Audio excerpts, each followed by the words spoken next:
안녕하세요. 뉴스토마토 시청자 여러분 반갑습니다. 시사 프로그램에 빠진 얼굴과 빠진 목소리를 채우겠습니다. 2030의 시선으로 바라보는 시사 프로그램 요즘 것들의 나라 걱정 진행을 맡고 있는 봉한나입니다. 저희 방송은 매주 금요일 그리고 일요일 저녁 7시 30분 뉴스토마토 라이브를 통해서 여러분 찾아뵙고 있는데요. 구독, 좋아요, 알림 설정 많이 부탁드립니다. 댓글도 방송 중에 남겨주시면은 방송 중에 이제 댓글 같이 공유해보는 시간도 갖도록 하겠습니다. 오늘은 모두 다 아시다시피 이제 5.18 광주 민주화 운동이 있었던 날입니다. 그래서 대한민국의 민주주의를 누가 지켜왔는지 다시 한번 생각해 보는 날인 것 같은데요. 작년 겨울부터 이제 올해 봄까지 민주주의가 어떻게 무너졌는지 온 국민이 목격했는데요. 대한민국이 어려울 때마다 이런 불이한 권력에 저항했던 거는 이제 국민분들이셨던 것 같습니다. 그래서 대한민국의 국민으로 살기 참 어렵다 하는 말이 나올 정도네요. 돌아가신 분들을 생각하면서 오늘만큼은 정말 정치하는 사람들이 정신 바짝 차리고 정말 반성과 성찰을 해야 되는 날이 아닐까라는 생각이 듭니다. 그래서 오늘의 요즘 것들의 나라 걱정에서는 민주주의를 파괴한 일당이 정말 어떻게 침몰하고 있는지를 같이 좀 살펴보고 또 시민들이 이제 지키고 있는 민주주의를 요즘 스타일로 실현하시는 분들도 모시고 함께 이야기 나눠보도록 하겠습니다. 그럼 2030의 시선으로 대한민국을 보는 프로그램 요즘 것들의 나라 걱정 시작해 보도록 하겠습니다.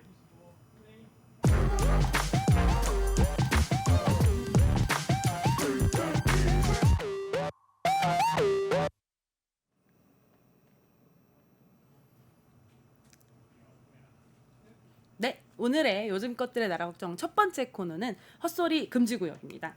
오늘은 전 더불어민주당 인권위원회 부위원장 송일찬님과 더불어민주당 경남도당 홍보소통위원장 안도영님 두 분과 함께하겠습니다. 안녕하세요. 네, 안녕하십니까. 안녕하십니까. 사실 오늘 여기 안도영 의원님은 경남에서 올라오셨어요. 사실 이렇게 이 경남에서 서울까지 이렇게 방송을 왜 올라오라고 하는 거는 굉장히 무례한 일인 걸 알면서도 부탁드려서 너무나 죄송한다는 말씀 드리고요. 네. 또 경남에서 올라오셨으니까 또 안 물어볼 수가 없는 게 요즘 경남 선거 분위기 어떻습니까?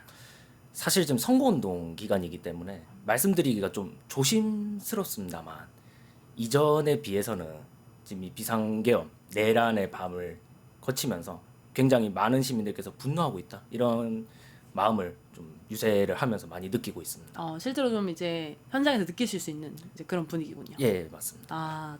또 우리 안도영 선생님께서는 또 더불어민주당 경기도당의 홍보소통위원장 맡고 계시잖아요.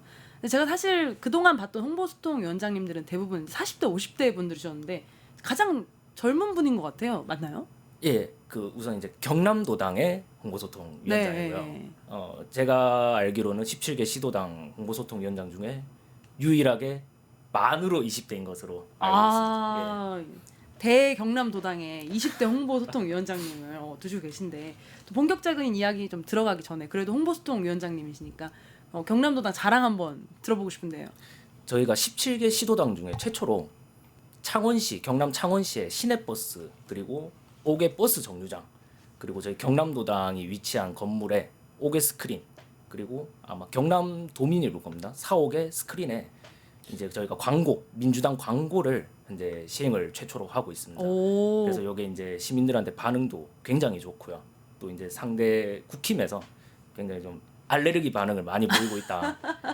네, 그렇게 이제 저희가 알고 있어서 이 부분만큼은 우리가 경남도당에서 많은 도민들께 또 잘 다가가는 그런 측면으로서 자랑스럽게 이야기할 수 있을 것 같습니다. 역시 최연소답게 말씀이 훌륭하십니다. 그럼 오늘 바로 첫 번째 헛소리 한번 들어가 보도록 하겠습니다. 오늘 가져온 첫 번째 헛소리는 바로 윤석열 대통령이 드디어 국민의힘에서 탈당했습니다. 탈당하면서 아주 주옥 같은 이야기를 많이 남겨놓고 가셨어요. 그냥 탈당하는 게 아니라. 그래서 오늘 한번 첫 번째 헛소리로 뽑아봤는데요. 사진 하나 띄워주시면 원래 많은 사람들이 윤석열은 죽어도 탈당 안 한다. 왜냐면 본인이 그랬거든요. 본인이 내가 왜 탈당을 해야 되냐 이런 분위기를 계속 있었었는데 주변의 압박에 못 이겨서 사실은 드디어 이제 국민의힘을 탈당했습니다. 당연 국민의힘에서는 이걸 두고 이제 윤 전 대통령과 우리 선 그었다 이렇게 좀 자평하는 분위기인데요. 도영님 이 상황 어떻게 보세요? 진짜 선 그은 건가요? 아니요, 저는 전혀 그렇게 보지 않고요. 사실 지금 대선 20일도 채 안 남겨놓은 시점입니다. 지금 17일, 18일 남은 시점에 갑자기 윤석열이 탈당을 하겠다 그렇게 얘기한 걸 보면 지금 국민의힘이 굉장히 다급하게 움직이고 있다라는 거를 좀 볼 수 음. 있고요. 이제 그 근거는 크게 두 가지 저는 생각하고 있는데, 첫 번째가 김문수랑 한덕수 단일화에 대한 컨벤션 효과가 생각만큼 크지 않았다. 이것이 일단 첫 번째. 망했죠. 예, 맞습니다. 첫 번째 이유. 그 다음에 이제 두 번째가 심상치 않은 영남의 지지율입니다. 오. 현재 저희 PK 부산 경남은 오차범위 내긴 하지만 이재명 후보가 40%를 넘겨서 김문수 후보의 오차범위 내에서 앞서는 여론조사가 많이 나오고 있고요. 오. 그다음에 TK도 이재명 후보가 30%대 지금 나오고 있고, 김문수 후보가 조사에 따라서는 과반에 미치지 못하는 그런 50%가 안 나오는. 예, 그렇습니다. 단일화까지 하고, 물론 이제 그 단일화가 정상적인 과정의 단일화 아니었습니다만, 예, 전혀 이제 효과를 누리지 못하고 있다는 점에서 저는 여전히 이제 윤심이 이 국민의힘의 대선에 영향을 미치고 있다 이렇게 보고요. 만약에 국민의힘이 정상적인 정당이라면 당 소속 인사가 계엄을 통해서 이제 계엄이라는 내란 이거를 실행했다는 명백하게 우리가 전 세계 생중계까지 다 됐지 않습니까? 모든 국민 전 세계 사람들이 다 봤고 그 정황이 명백하면 이제 윤리위를 열어서 대통령 출당 내지는 제명을 12월 3일 즉시 그 시점부터 논의를 했어야 됩니다. 근데 전혀 그러지 않았고, 그리고 설령 윤석열이 진심으로 뭐 당을 생각해서 탈당을 한다, 그게 진심이었다고 한다면 12월 3일 내란의 밤 이후부터 지금까지 약 4개월, 5개월 넘는 시간 동안에 시간이 있었어요. 근데 왜 지금 국힘에서 김용태 지금 비대위원장 내정하고 김문수 후보랑 계속 엇박자였지 않습니까? 대통령 출당에 대한 부분, 그리고 내란에 대한 뭐 사죄와 반성을 해야 되느냐 말아야 되느냐, 뭐 심지어는 그 누구 조문을 묘소를 참배해야 되냐 안 해야 되냐, 이거에 대해서도 계속 엇박자였고요. 그리고 결국에는 이미지 쇄신을 위해서 김용태 비대위원장을 내정했는데 정작 김문수 캠프에 계속 등용되는 사람들 보십시오. 과거에 이제 5.18, 오늘 5.18이잖아요. 5.18 때 책임 있는 정호영을 전호영 그 국방부 장관을 임명했다가 당일 긴급히 철회하는 그런 소동도 있었고요. 그래서 저는 지금 선대위 구성을 또 보면 이런 점에서 전혀 선 끊기는 없다. 여전히 윤어게인이다. 저는 그렇게 보고 있습니다. 아, 일자님은 어떻게 보셨어요? 요즘 봄이 아니라 거의 탈당의 계절인 것 같습니다. 그 봄에 제가 벚꽃 지는 거를 못 봤는데 당적 지는 거를 요즘 많이 보고 있는 것 같아요. 그리고 그 당적이 지고 있다. 예, 지는 순서도 있는 것 같습니다. 먼저 윤이 지고, 윤이 지고. 예, 그리고 윤의 그 윤 라인이 지고, 그리고 또 윤의 지지자들이 지고, 이제 국민의힘은 이제 윤기가 없는 것 같은데요. 저는 지금 이 과정을 보면서 확실히 당 전체가 굉장히 비정상적이다 이렇게 생각이 듭니다. 그러니까 정당이 요구해서 윤석열 대통령이 탈당한 것도 아니고 그냥 스스로 본인이 희생하는 척하면서 탈당을 한 거지 않습니까? 그래서 자기는 이제 배려 차원에서 포장을 하고 있지만 이거는 탈당 직전까지 굉장히 불편한 기색을 드러내놓고 나갔단 말이죠. 저는 이러한 그 윤 전 대통령의 그런 태도를 보면서 굉장히 문제의식 자체가 지금도 없다 이렇게 생각하고 있습니다.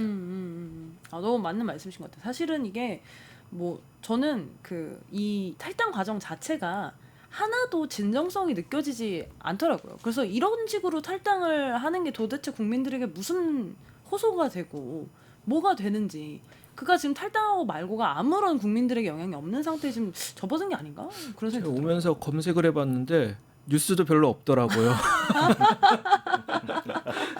근데 너무 맞는 말인 것 같아요. 윤석열이 지금 탈당하고 말고가 우리나라 사회, 사실 국민들이 더 안전해지기라나 경제가 더 좋아지기라나, 이제 사실은 윤석열 씨는 우리나라 정치에서 이미 감옥으로 가야 되는 분인 거지 어떤 영향을 미칠 수 있는 분이 아니기 때문에 뭐 이렇게 소리 소문 없이 사라지는 것 자체가 그 정치가 정상화되는 하나의 그 첫 단계인 것 같습니다. 사실 말씀하신 것처럼 소리 소문 없이 사라져야 되는데요. 사진 하나 띄워주시면 윤석열 대통령이 이제 그 탈당을 선언하면서 또 굉장히 장문의 사진을 또 장문의 이제 문장을 페이스북에 올렸습니다. 보시다시피 글자도 안 보일 정도로 굉장히 장문인데요.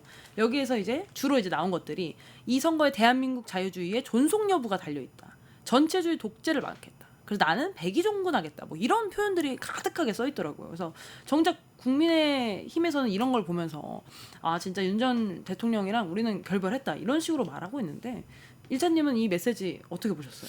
이 메시지 처음 보고 결국에는 이제 윤석열이 윤석열했다 이렇게 생각이 듭니다. 끝까지 결국에는 남탓만 하는구나. 그러다 가시는구나. 예, 이렇게 생각이 들면서 뭐 전체주의를 막겠다. 자유민주주의의 위기다. 이런 거는 현실에 대한 진단이 아니라 결국에는 본인 잘못을 그 감추기 위한 연기에 불과하다고 생각을 합니다. 예, 지금 그 국민들은 윤석열 대통령에게 묻고 싶은 거는 도대체 비상계엄을 왜 시도를 했냐. 그쵸. 그리고 그거에 대한 반성. 뭐 그런 거에 대한 책임이 전혀 메시지에 없거든요. 이거는 결국에는 윤석열이 윤석열했다로 예, 동사형으로 끝난 것 같습니다. 그래서 뭐 끝까지 자기는 뭔가 뭐 희생자이고 뭔가 구국을 위해 엄청난 일을 한 것처럼 이제 자기 미화가 굉장히 가득한 그런 글이 아니었나 싶은데요. 도영님은 어떻게 보셨어요? 사실 저는 이거 보면서 윤석열이 처음에 비상계엄이 이제 해제된 이후에 이제 첫 대국민 담화부터 그 다음에 헌법재판소의 이제 탄핵 심판, 최후 변론, 그리고 오늘의 이 글까지 전체적인 맥락은 하나도 달라진 것이 없다. 저는 그런 느낌 들었습니다. 지금 여기 페이스북 글에 보시면 가장 많이 쓰인 단어가 자유, 자유, 자유, 자유, 또 자유민주주의, 법치주의, 책임. 지금까지 윤석열이 담화할 때 그리고 헌재에서 마지막에 최후 변론 할 때도 계속 이 내용들이었거든요. 어떤 반성이나 사죄에 대한 내용은 전혀 없었습니다. 그리고 여기서 가장 중요한 게 마지막에 이제 국민의힘의 김문수에게 힘을 모아 주십시오. 예, 이 문장 하나로 아까 앞전에 말씀드렸던 뭐 윤과 당이 결별했다. 이것은 새빨간 거짓말이다. 여전히 하나다. 그래서 이걸 한마디로 하면 공동 운명체임을 뭐 당에서는 모르겠습니다. 갈릴 수 있겠죠. 윤심을 같이 가지고 가야 된다 이렇게 생각하는 분 아니면 절연해야 한다 이렇게 주장하는 소수의 분들 물론 이제 그분들이 많이 이제 쫓겨났지만 그렇지만 여전히 윤 때문에 공동 운명체로 대선 마지막까지 갈 수밖에 없겠구나 저는 이런 생각이 들었습니다. 이런 식으로 탈당하면 사실은 국민의힘에게 아무런 득도 없는데 왜 이랬나 싶은 마음이 들고요. 왜 이랬나 싶은 분이 또 있어요. 이 윤석열 씨의 오래된 친구로 알려진 석동영 변호사가 이 국민의힘 선대위에 시민사회 특별위원장으로 이제 위촉이 됐었는데요. 어떻게 시민사회 특별위원장이 된지도 모르겠지만 이분이 이 임명되기 직전에 그 유튜브 방송에 나와서 뭐라고 하셨냐면 아스팔트 우파를 다 흡수해야 된다. 이렇게 이제 말을 했던 분이에요. 근데 이제 논란이 되면서 이제 오늘 사퇴하게 되었는데요. 그때 이제 뭐라고 했냐면 이 아스팔트 시민들 극우로 몰지 마라. 그들은 애국 시민이다. 뭐 이런 식으로 이제 발언을 했어요. 그래서 어떻게 보면 이게 저는 윤석열 대통령이 이렇게 탈당하면서 했던 메시지들이랑 결적으로 참 비슷하다. 둘이 친구라서 그런가? 뭐 이런 생각이 들더라고요. 어떻게 보셨어요? 예, 저도 우리 대표님 말씀에 전적으로 동의하고요. 둘 다 이제 어떻게 보면 책임에 대한 말이 전혀 없습니다. 반성과 사죄는 전혀 없고 이제 애국 시민이라 극우의 지지자들이 애국 시민이다 이런 말만 하면서 뭐 결국엔 피해자 코스프레 하는 것 아니냐. 예, 이렇게 이제 비판을 받을 지점이 있다고 보고요. 이제 그래서 저는 진짜로 퇴장을 할 거라면 지금 우리 대선 후보가 총 7명인데 자유통일당하고 황교안이 지금 부정선거 뭐 척결, 뭐 사전투표 폐지를 주장하면서 극우 후보들이 2명이나 지금 나와 있습니다. 이미. 나와 있죠. 예. 그래서 지금 오죽하면 지금 이제 영남에서 생각만큼 김문수 후보 지지율이 안 나오니까 마지막에 이제 결집을 위해서 뭐 범보수 단일화 이런 뭐 설까지 돌고 있다고 그래요. 그래서 근데 이제, 개혁신당과의 단일화가 아니라요? 개혁신당하고는 아마 이준석이 원하지 안 할 것 않으니까. 같아요. 예. 아마 이제 지금 탄핵의 강을 뭐 건너지 못하는 이상은 이준석이 손을 잡을 이유가 없다. 본인의 체급을 어떻게든 높이려고 뭐 애를 쓰지 않을까 그렇게 보고요. 그래서 이제 저는 이 극우 후보들이 여전히 나와 있고 그리고 마지막에 영남의 결집을 위해서 이대로 선거를 끝낼 사람들이 아니에요.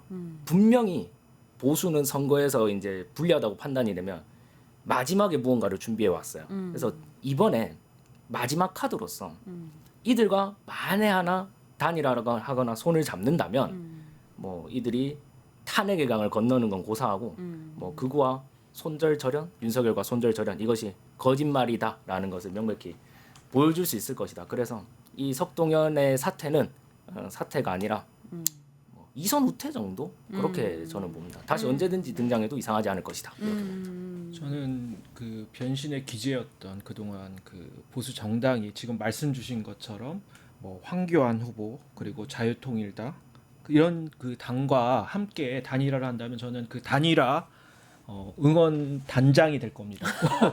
가서 앞에서 꼭 이렇게 손을 흔들면서 꼭 하시라고. 꼭 단일화하십시오. 네, 꼭 단일화하십시오. 극우 꼭 포섭을 해서 같이 함께 하고 그 방향으로 메시지를 전달해 주십시오. 이렇게 저는 꼭 응원 단장이 되도록 하겠습니다. 아니 근데 이분들은 애국을 뭐라고 생각하는지 모르겠어요. 왜냐면 이 애국 시민이라고 하는데 이 애국 시민이라고 지칭하는 분들이 하시는 게 뭐냐면 계엄령 찬성.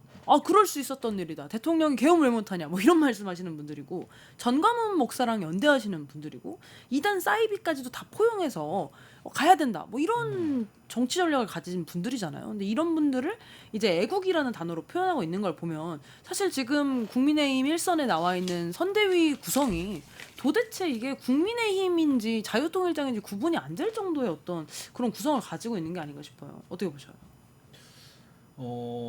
결국에는 이제 보수의 결정적인 몰락이라고 생각을 하고 결국 이 당이 이제는 끝났다라는 거를 스스로가 방증한 게 아닐까 이렇게 저는 생각을 합니다.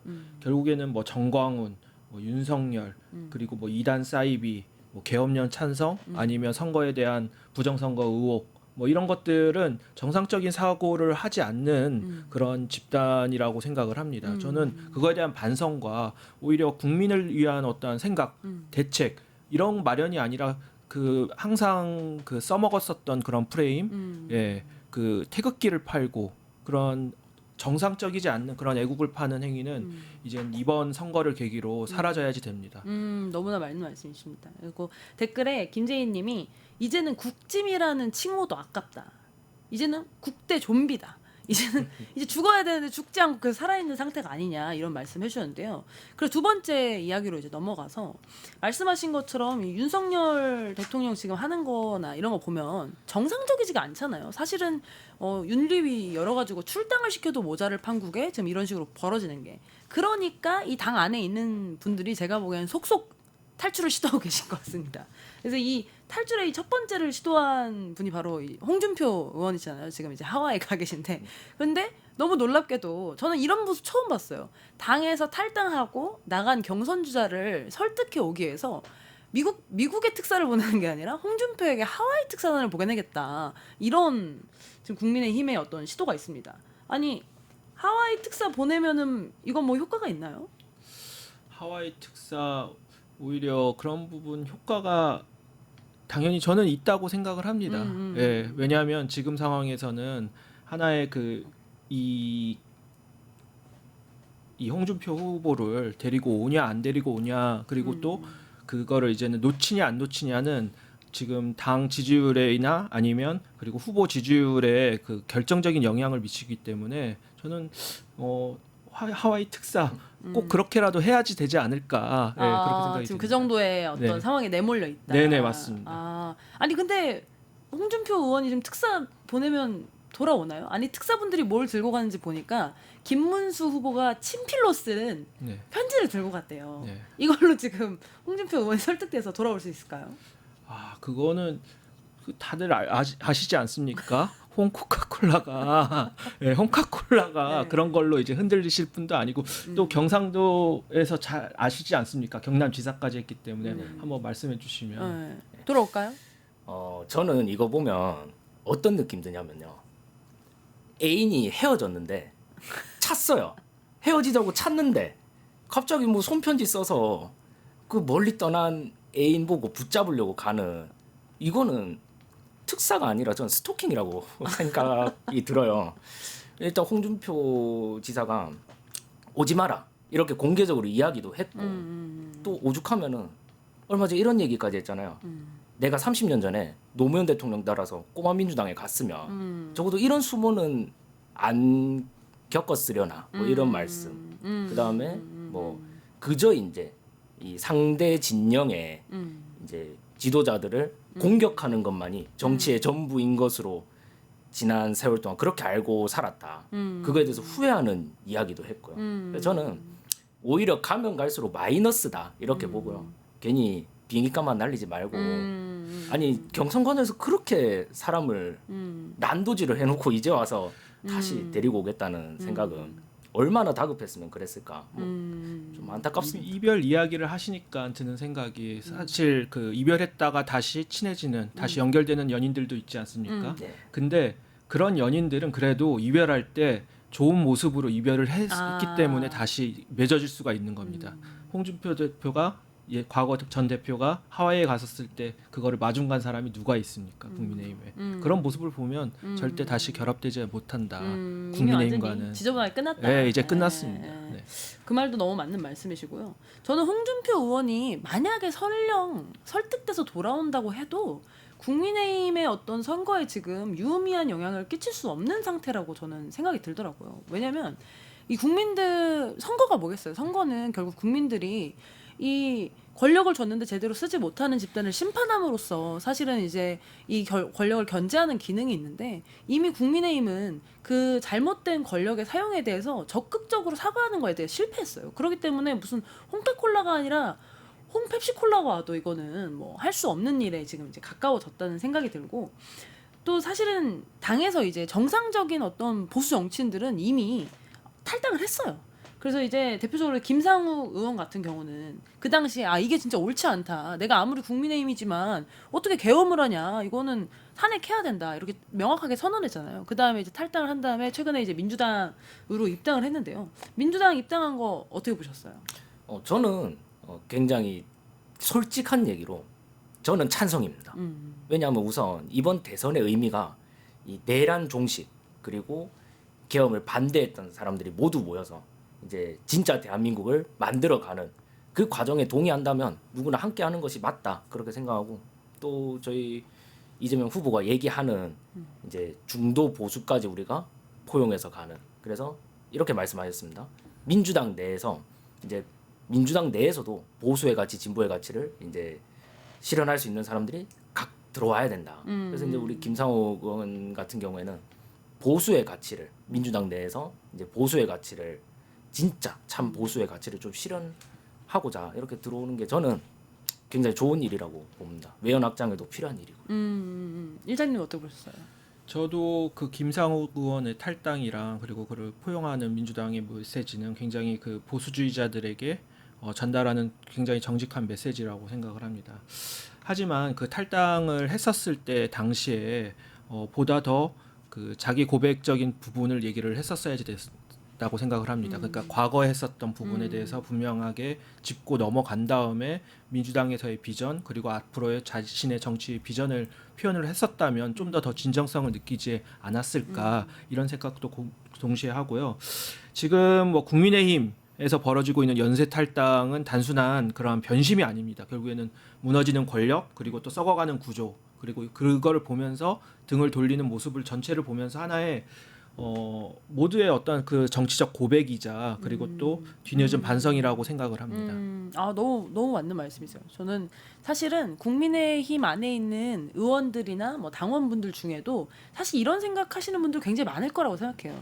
그런데 이제 지금까지 보수 정당이라고 할 수 있는 당이 없었다. 그 어떤 이 당이 우리의 보수 정당이다라고 하는 어떤 그 마지막 남은 그것 때문에 그러시는 것 같은데 그러지 않으셔도 됩니다. 제가 보기에 이미 그 정당은 보수 정당이 아니에요. 극우 정당으로 된 지 너무 오래됐고 사실 깨어 있으신 보수주의자 분들이라면 사실은 지금이 이 침몰하는 배에서 탈출할 수 있는 탈출해야만 하는 이제 그런 시기가 아닌가 생각하고 제가 생각할 때 민주당 당원분들 중에서 그런 분들도 계실 것 같아요. 이런 사람들이 막 당에 들어오면 당이 막 너무 혼란하고 막 이상해지는 거 아니냐. 근데 저는 여기서도 좀 생각이 드는 게 민주당은 당원들이 굉장히 깨어 있으세요. 그래서 너무 이상한 사람들이 오면 당원들이 또 내치십니다. 그래서 이 우리 당의 어떤 그 자생력과 판단을 저는 또 신뢰하기 때문에 그런 부분 너무 걱정하지 않으셔도 된다. 오히려 이번 기회에 이 극우 세력들을 이 정치권 내에서 이제 고립시키고 없애는 것이 더 중요한 과업이 아닌가 이런 생각도 드는 것 같습니다.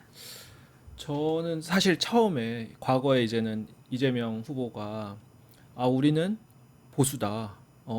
이런 발언을 하셨을 때 처음에는 약간의 거부감이 들었던 것도 사실입니다. 그렇죠. 중도 보수다. 네, 네. 저는 노무현, 문재인 그 전에 DJ 이러한 그 흐름이 하나의 진보의 흐름인가 그렇게만 생각을 하는데 그 생각을 요즘에 계속 이제 깨주고 있으세요. 그러니까 진보 그런 보수 이북적인 그런 판단에서 넘어가지고 결국 대한민국 전체가 나가는 진짜 대한민국을 나가는 그런 방향을 이제는 제시를 했고 그 흐름에 많은 또 이제 진정한 또 보수주의자들이 또 이제 넘어올 수 있는 그런 그 틀을 만들어줬기 때문에 앞으로 이런 흐름이 계속 이어진다면 또 진짜 진보 보수를 떠나서 진짜 대한민국으로 나아가는 하나의 신호탄이 되지 않을까 그렇게 생각이 듭니다. 너무나 맞습니다. 그래서 두 분 말씀해 주신 것처럼 이번에 이런 그 보수 정당에서의 이제 탈당하거나 이제 민주당에 대한 어떤 지지가 이제 계속 선언되는 이유는 결국은 이게 멈출 수 없는 흐름이 된 것 같아요. 그래서 보수 정당은 이제 빨리 이제 정리돼서 이제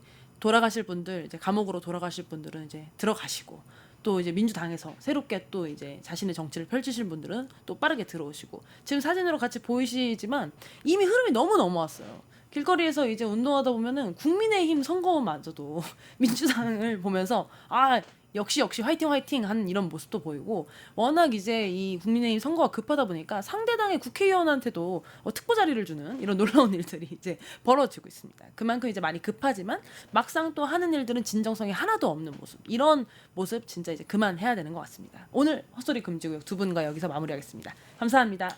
네, 감사합니다. 뉴스토마토 대선 특집 내란 끝장쇼. 뉴스토마토에서 6.3 대통령 선거의 개표 공개 방송에 구독자 여러분을 초대합니다. 내란 속의 윤석열의 파면으로 헌정 사상 최초의 6월 장미 대선이 펼쳐지는 가운데 과연 21대 대통령은 누가 될 것인가?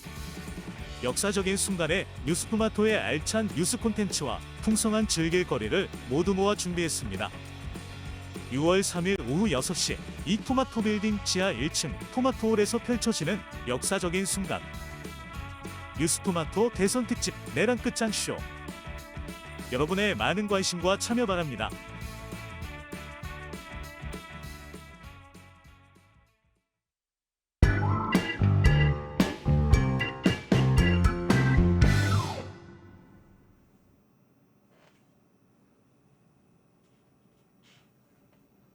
네, 2부 요즘 것들의 나라 걱정. 네, 요즘 것들의 나라 걱정에 요즘 것들의 나라 걱정 시작해 보도록 하겠습니다. 요즘 것들의 나라 걱정에 사실 그동안 뭐 교육 문제, 뭐 쉬었음 청년, 뭐 우울증 청년 이런 관련된 사회 문제들을 굉장히 많이 다뤘었는데요. 오늘은 좀 약간 새로운 느낌으로 이런 요즘 것들의 나라 걱정을 모아서 공론화시키고 또 세상을 어떻게 좀 변화시키는 어떤 힘으로 만드시는 분들을 모셨어요. 그래서 그분들과 함께 요즘 것들은 어떻게 나라를 변화시키기 위해서 또 노력하고 있는지, 나라라기보다는 시민들의 어떤 목소리를 모으기 위해서 노력하고 있는지 오늘 두 분 모시고 한번 얘기 듣도록 하겠습니다. 패널분들 자기소개 한 번씩 부탁드릴게요. 네, 안녕하세요. 저는 디지털 시민광장 빠띠의 플랫폼 서비스를 기획을 하고 있는 오동훈이라고 합니다. 만나서 반갑습니다. 네, 저도 디지털 시민광장 빠띠에서 활동하고 있고요. 저는 콘텐츠 기획하고 플랫폼 운영 담당하고 있는 임동준이라고 합니다. 너무 좋습니다. 시청자 여러분 혹시 빠띠라고 들어보셨나요? 들어보신 분도 있고 아니라고요? 네, 알겠습니다. 그래서 오늘 한 빠띠에 대해서 한번 소개를 해주시면 너무 좋을 것 같은데 빠띠는 뭐 하는 곳이죠? 빠띠는 되게 사회 이슈에 대해서 대화하고 행동하는 디지털 광장이라고 저희는 표현을 합니다. 세상에 굉장히 다양한 이슈가 있잖아요. 뭐 AI, 노동, 젠더, 뭐 환경 이렇게 좀 다양한 이슈들이 있는데 그런 이슈들에 대해서 변화를 만들기 위해 시민들이 직접 캠페인을 만들고 뭔가 투표와 토론을 통해서 이야기를 나누는 활동을 하고 때로는 뭔가 직접 모여서 시민 대화를 나누고 우리의 사회에 필요한 데이터를 함께 만드는 활동도 하는 그런 광장이라고 저희는 이야기하고 있습니다. 근데 이게 어떤 오프라인에 있는 뭐 광화문 광장 이런 게 아니라 온라인에서 이제 접근할 수 있는 그런 광장이라고 하시는 거죠. 네, 맞습니다. 그래서 저희는 이걸 디지털 시민 광장이라고 말을 하고 있어요. 디지털 시민 광장. 그래서 사실은 옛날 같으면은 이렇게 시민단체 분들이 이제 뭐 예를 들어서 뭐 저녁 7시에 어디서 모입시다 이렇게 해가지고 다 같이 모여가지고 얘기하고 이런 식으로 많이 했잖아요. 근데 이제 요즘 사람들은 워낙 이제 인터넷으로 이제 디지털 속에서 안에서 이렇게 얘기를 하는 걸 이제 즐겨 하시기도 하고 그렇게 하면 어떤 시공간적 거리에 대한 제약도 많이 줄어들고 하니까 빠띠에서 이런 플랫폼을 만들어서 또 운영하고 계시는 것 같은데요. 근데 이제 이런 사실은 뭐 시민단체 가서도 얘기를 하거나 뭐 정당 모임 가서도 이렇게 얘기를 할 수 있는데 빠띠처럼 이렇게 디지털 시민 공론장이 필요한 이유가 있을까요? 보통 이제 시민 단체에서 혹은 정당에서 이렇게 이야기를 하게 될 경우에는 그 시민 단체가 주장하고자 하는 주장에 공조를 하거나 혹은 그거에 동의하는 사람들이 이야기하고 혹은 정당도 그 당의 색깔에 사실은 동의하는 사람들만 이야기를 하게 되잖아요. 근데 우리가 시민 단체에서 이야기를 하거나 정당에서 이야기를 할 때도 사실은 그 정당의 기조에는 공감하지만 그 정당의 모든 이야기에 사실 공감을 하지 않을 수도 있잖아요. 그쵸. 그렇기 때문에 이런 다양한 이야기들을 나눌 수 있는 뭔가 공간이 필요하다고 생각을 했고 그래서 이제 빠띠는 시민들이 누구나 자기의 생각을 이야기할 수 있도록 하는 공간을 만들고자 하고 있습니다. 아니 너무 청산 유수로 이렇게 쫙 설명을 해주시니까 역시 빠띠의 어떤 수준이 느껴지는 게 아닌가 그런 생각이 드는데요. 또 그럼 좀 궁금한 게 두 분은 어떻게 좀 빠띠에 이렇게 연을 맺고 빠띠라는 공간에서 이렇게 함께 이런 걸 만들어 나가야겠다 이런 생각을 하시게 된 거예요? 저부터 말씀을 드리면 사실 저는 이제 빠띠에서 이전에 함께 했었던 다른 플랫폼인 팩트체크넷에서 일을 했었고요. 그때 이제 일을 했던 걸 바탕으로 빠띠가 추구하는 방향이 이제 시민들이 모여서 대화하고 그리고 시민들이 직접 활동을 하는 공간들을 만들고 그 공간들로 이제 민주주의 문화를 바꿔나가는 이런 활동들을 추구하고 있는데 그런 방향성이 이제 제가 생각하기에 우리 사회에 필요한 일과 좀 맞닿아 있다라고 생각이 들어서 그때부터 이제 함께 하고 있습니다. 원래도 팩트 체크를 하는 일을 하시다가 빠띠로 이렇게 함께 하시게 된 거네요. 이전에 이제 활동했던 플랫폼에서는 직접 팩트 체크를 하는 활동을 하진 않았었고요. 그때도 이제 플랫폼 운영하는 일을 했었고 이제 지금 디지털 시민광장 빠띠에서는 직접 팩트 체크하는 활동도 하고 이런 팩트 체크 하시는 분들을 함께 하실 수 있게끔 하는 교육이라든지 이런 활동들도 하고 있습니다. 나중에 팩트 체크를 한번 이게 진짜인지 한번 다뤄보는 거라고. 어떻게 빠띠랑 같이 하게 되셨어요? 저는 원래 전공을 교육을 전공을 했어요. 원래 이제 교사가 되고 싶은 생각을 좀 있었는데 너무 잘 어울려요. 감사합니다. 선생님. 근데 교사가 되고서 하고 싶었던 일도 뭔가 이제 학생들이 내가 하고 싶은 것을 뭔가 잘 찾을 수 있는 일들을 좀 도와주고 싶어서 교사라는 걸 생각을 했었는데 뭔가 청년이 되고 이렇게 시간이 흐르다 보니까 내가 하고 싶은 것을 찾기 위해서는 내 생각을 마음껏 이야기할 수 있어야 된다라는 생각이 들더라고요. 그래서 누구나 내 생각을 마음껏 이야기할 수 있도록 만들 수 있는 방법이 무엇이 있을까라고 하다가 빠띠라는 곳을 알게 되었고 이 빠띠라는 곳이라면은 누구나 다 다양하게 내 생각들을 좀 나누고 펼칠 수 있을 만한 공간을 함께 만들 수 있지 않을까 생각이 들어서 빠띠라는 곳에서 함께 활동을 하게 되었습니다. 방금 저희 시청자분 김재희 선생님이 젊은이들의 올바른 활동 응원합니다. 두 분의 올바른 빠띠 활동 너무나 응원드리고요. 근데 또 이제 들으면서 이제 느껴지는 게 사실은 이 세상에 참 여러 가지 일들이 있고 각자가 이제 중요하다고 생각하는 여러 가지 일들이 있는데 그런 거 이제 공론장에서 이제 얘기하는 게 중요하잖아요. 근데 우리 사회에 어떻게 보면 가장 큰 공론장이면서 가장 큰 용광로가 대선인데 이번 대선은 어찌됐건 이제 비상계엄과 이 탄핵으로 이루어진 정국이다 보니까 아무래도 이제 이런 12.3 내란 종식에 대한 얘기가 좀 많고 다른 부분들은 좀 이렇게 많이 나오지 않는데 얘기들이 그런 이제 비판들도 좀 있더라고요. 두 분께서는 아무래도 공론장을 만들고 시민들의 의견을 모으시는 일들을 하시니까 실제로 이제 그런 것들이 좀 체감이 되세요? 어떠세요? 저도 되게 공감이 되게 많이 되는 게 사실 선거라고 하는 건 되게 굉장히 중요한 우리 삶에서 되게 중요한 거잖아요. 뭔가 우리 나라의 앞으로의 방향성, 사실 몇 년 동안의 방향성을 정하는 가장 큰 이벤트인데 사실 지금 보면은 아까 말씀하신 것처럼 뭔가 내란 종식이나 혹은 탄핵, 파면 이런 이야기들만 있다 보니까 뭔가 정책에 관련된 이야기가 없이 앞으로 우리가 어떻게 하겠다라는 이야기가 없이 그냥 정권을 교체해야 된다 혹은 정권을 유지해야 된다 이런 형태의 이야기만 좀 진행 중이에요. 더군다나 그러다 보니까 사실 이런 방향성을 정할 때 가장 중요한 거는 시민의 목소리, 그것도 시민들이 어떤 방향성을 가지기를 원하느냐 하는 것들이 충분히 반영이 되어야 되는데 애초에 정책 논의 자체가 이루어지지 않으니 시민들의 목소리가 반영되는 구조 자체가 만들어지지 않는 거죠. 그렇기 때문에 뭔가 시민이 바라는 세상의 모습도 뭔가 우리가 대선이라는 걸 통해서 함께 만들고 뭔가 듣고 이렇게 같이 기획을 해야 되는데 이런 것들이 되게 불가능해지는 뭔가 현실에 되게 안타까움을 요즘 좀 느끼고 있습니다. 어떻게 보세요? 저도 비슷하고요.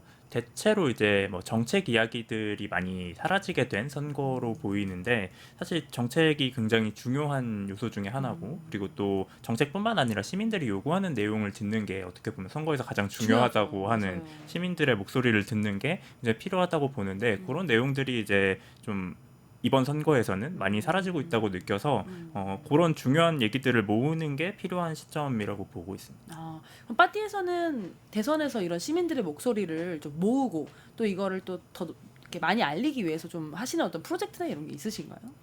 저희는 이번에는 그 2025 대선 시민 라운지라는 페이지를 만들어서 이제 메인 질문으로는 대통령 선거 시민이 바라는 세상은이라는 질문을 바탕으로 이 페이지를 꾸려가고 있는데요.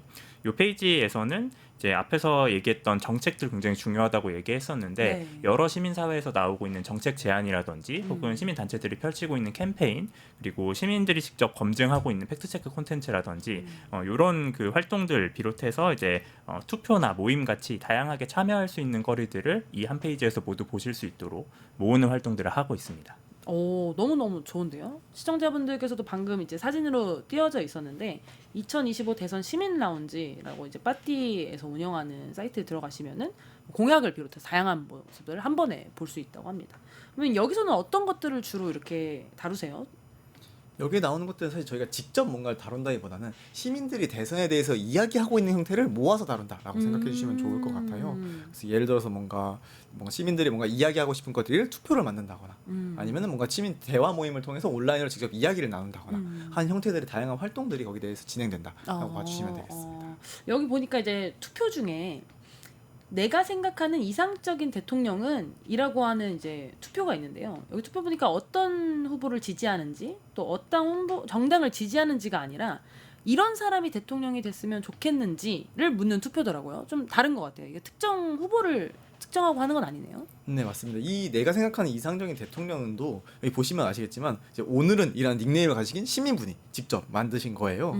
사실 보통 우리가 대통령 선거라고 하면은 결국에는 누가 하느냐 그리고 사람에 집중을 하게 되잖아요. 네. 그리고 이 사람이 어느 당에 속했느냐를 집중을 하는 건데 그런 것이 아니라 뭔가 진짜 근본적으로 우리 대통령이라는 뭔가 이런 하나의 모습은 어떤 모습이어야 하는가에 관련돼서 고민을 하게 되는 투표라고 생각을 하고요. 결국에는 대통령이라고 하는 것은 우리나라를 이끄는 리더인데 우리가 바라는 뭔가 이상적인 리더의 모습이 무엇인지를 뭔가 이렇게 뭔가 선택해보는 그런 투표라고 생각을 하고 있습니다. 그럼 여기 투표에서는 어떤 분이 내가 생각하는 이상적인 대통령은 이런 사람이다.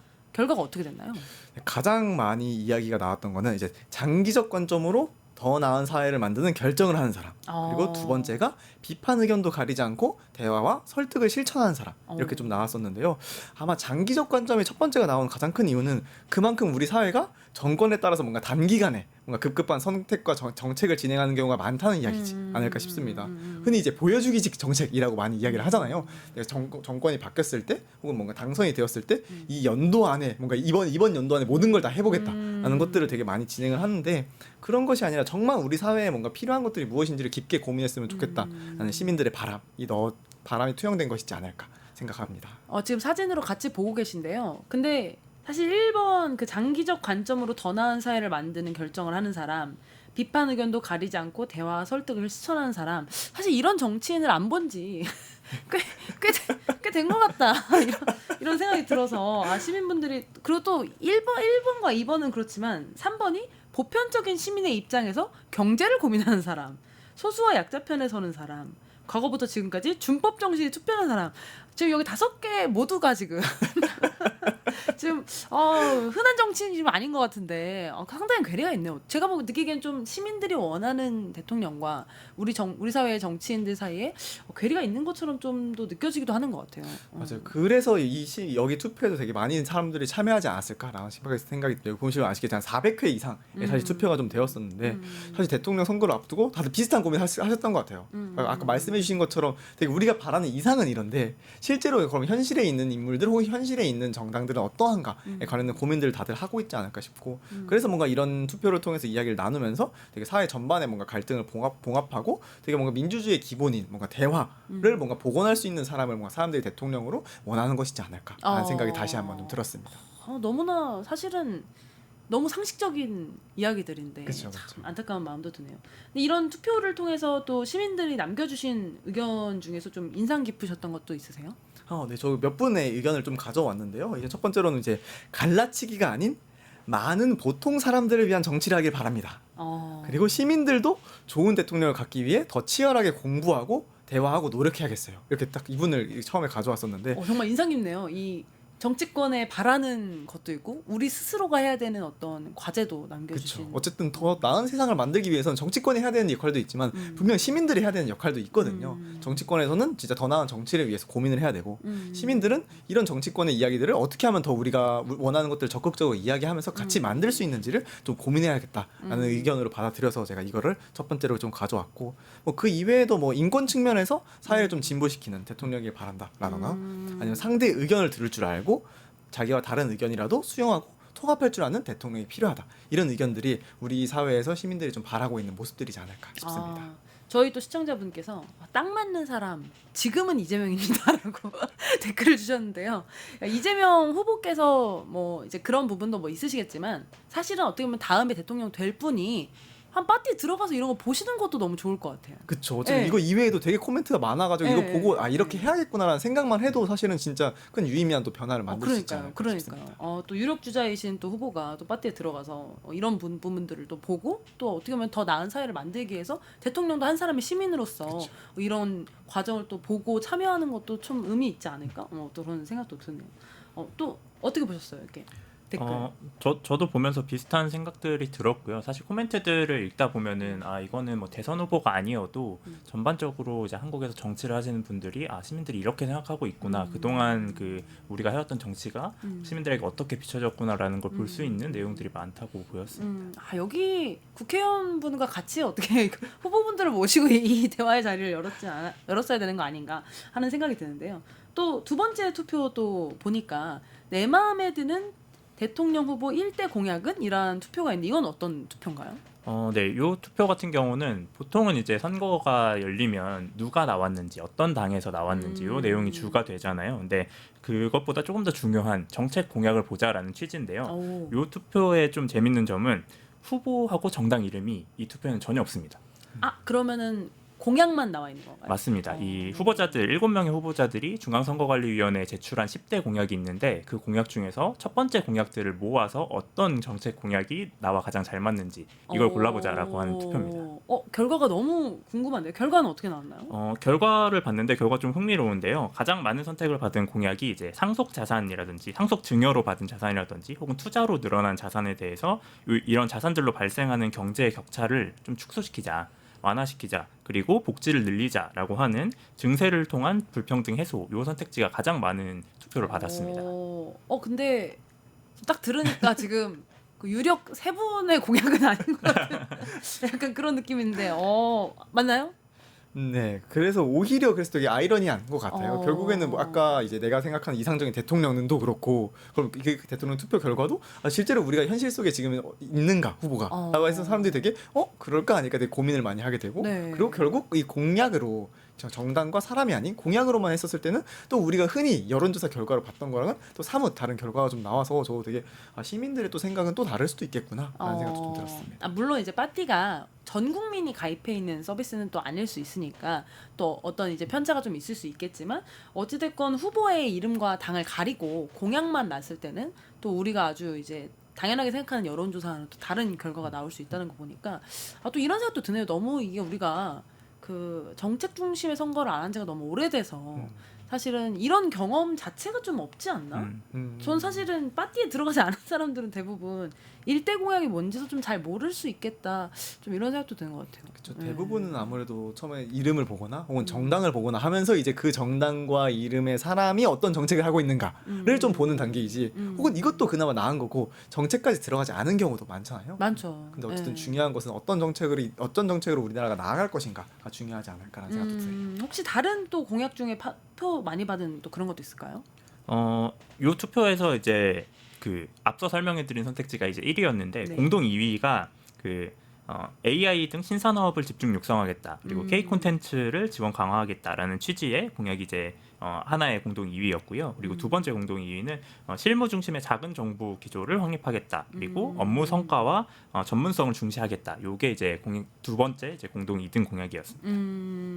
이렇게 공약만 놓고 좀 보는 것도 다른 서로의 후보의 어떤 크로스를 통해서 국민들의 어떤 우선순위를 좀 볼 수 있는 것 같아서 그것도 좀 새로운 것 같네요.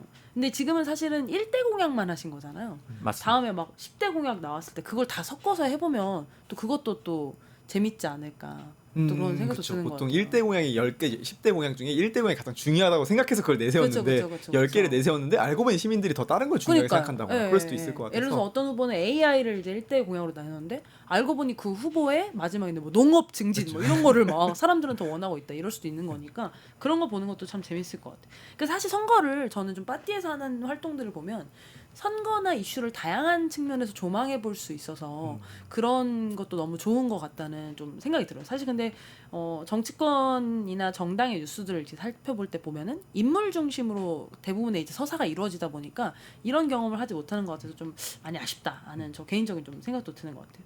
근데 이제 이건 이제 어떻게 보면 대선에 관련된 이런 프로젝트로 다루시는 거고 그럼 평소에 빠띠는 어떤 시민들의 어떤 의견을 모으기 위해서 어떤 좀 프로젝트를 좀 하셔요? 보통 저희는 그 시민 활동을 만든다라고 이야기를 합니다. 시민 활동을 만든다. 네. 왜냐면 사실 이슈들은 사실 저희가 만들지 않아서 매번 사실 중요한 사회 이슈들이 저희가 많이 나오잖아요. 네. 그럼 이 이슈에 대해서 시민들이 같이 고민하고 행동할 수 있도록 하기 위해서 무엇이 필요할까를 고민하면서 최근에는 약간 시민들이 같이 이 이슈에 대해서 이야기하는 시민 대화를 만드는 활동들을 되게 많이 하고 있었어요. 시민 대화가 뭐예요, 그러면? 사실 단어만 풀어서 보면 상상할 수 있겠지만 결국 시민들이 모여서 대화를 나눈다라고 생각하면은 가장 쉽게 생각할 수 있을 것 대화 같아요. 모임 같은 거군요. 네, 일종의 대화 모임 생각해 주시면 됩니다. 근데 이제 사실 대화 모임이 뭐 빠띠뿐만 아니라 뭐 정당에서도 하고 뭐 이럴 것 같은데 빠띠의 대화 모임은 좀 다른 부분이 뭐가 있는 걸까요? 저는 크게 이걸 세 가지로 좀 표현을 하는데요. 첫 번째는 일단 안전한 공간입니다.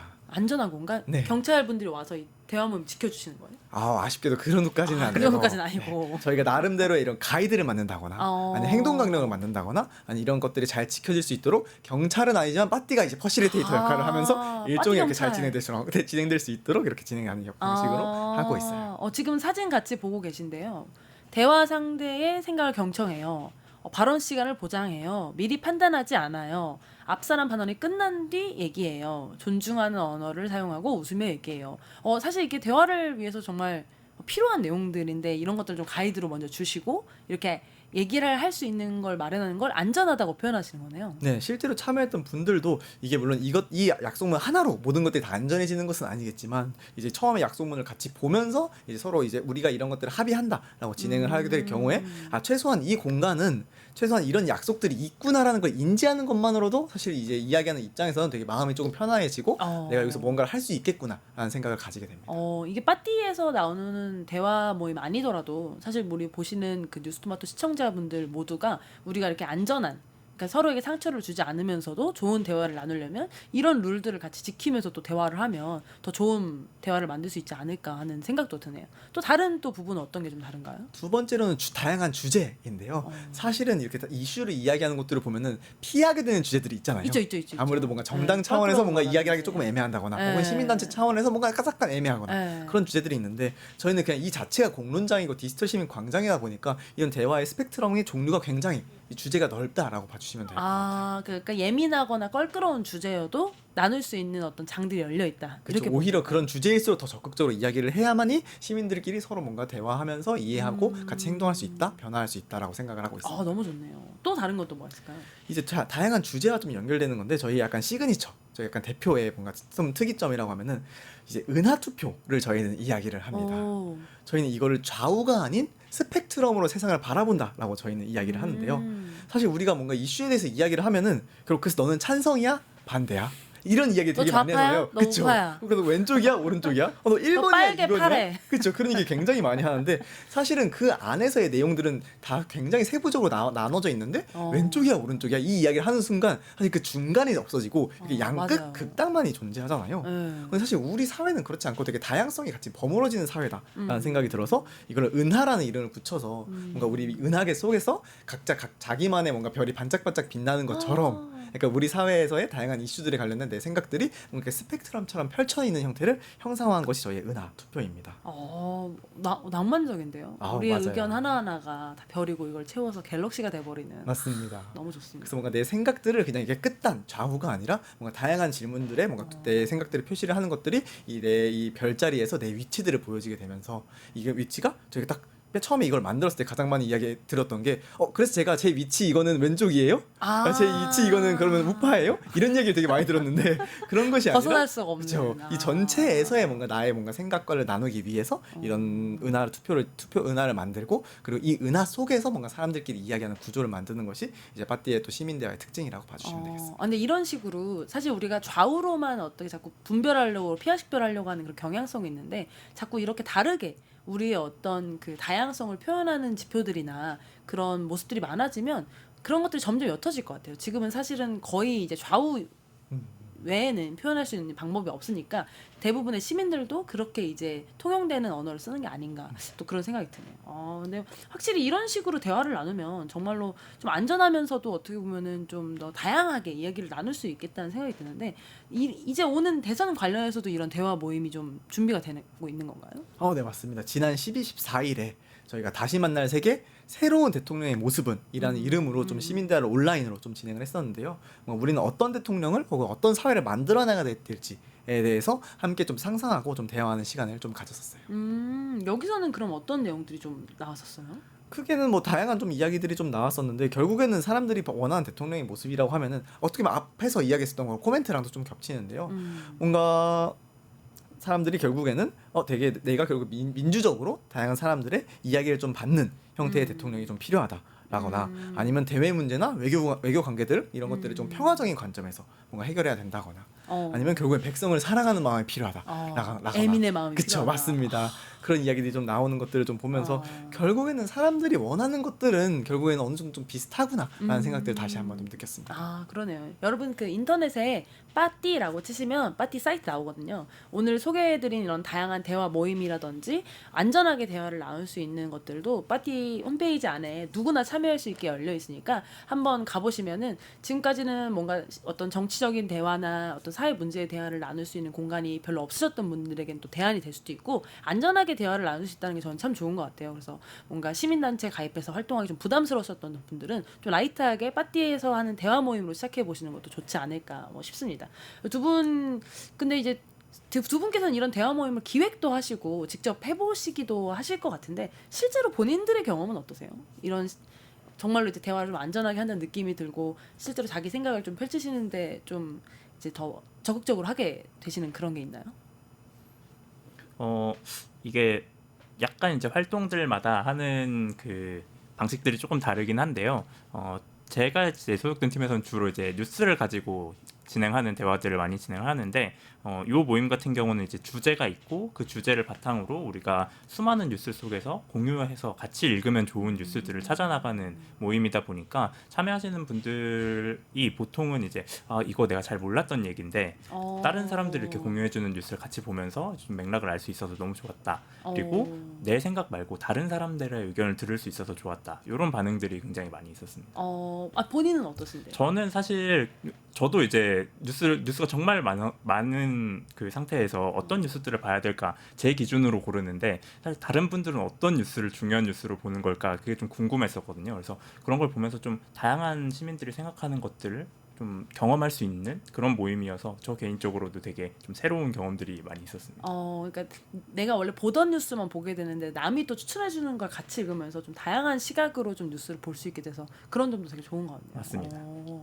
저 같은 경우에는 주로 이렇게 대화 모임 기획하고 참여할 때마다 매번 느끼는 거는 되게 나와 비슷한 생각을 하는 사람들이 나뿐만 아니라 되게 주위에 있구나라는 그 뭔가 이제 위로감 혹은 연대감 혹은 되게 공감대가 형성되는 느낌을 굉장히 많이 받아요.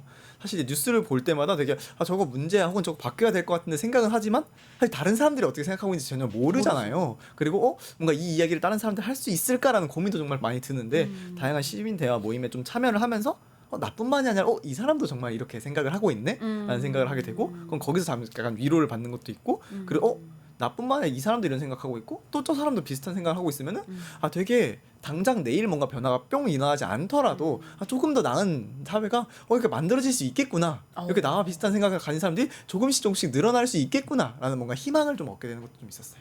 너무 좋네요. 그래서 오늘 빠띠에 대한 소개도 해드리고 요즘 사실 여기 계신 실무자분들 다 2030 나이대인데 요즘 사람들은 사실 이렇게 친구들과 정치 얘기하는 거를 좀 이제 사실 금기시하잖아요. 이게 가족들끼리도 하면 안 된다고 하고 가족들끼리 하지 마시고 빠띠에 오셔서 아까 말씀하신 것처럼 나와 비슷한 생각을 하는 사람들도 있네.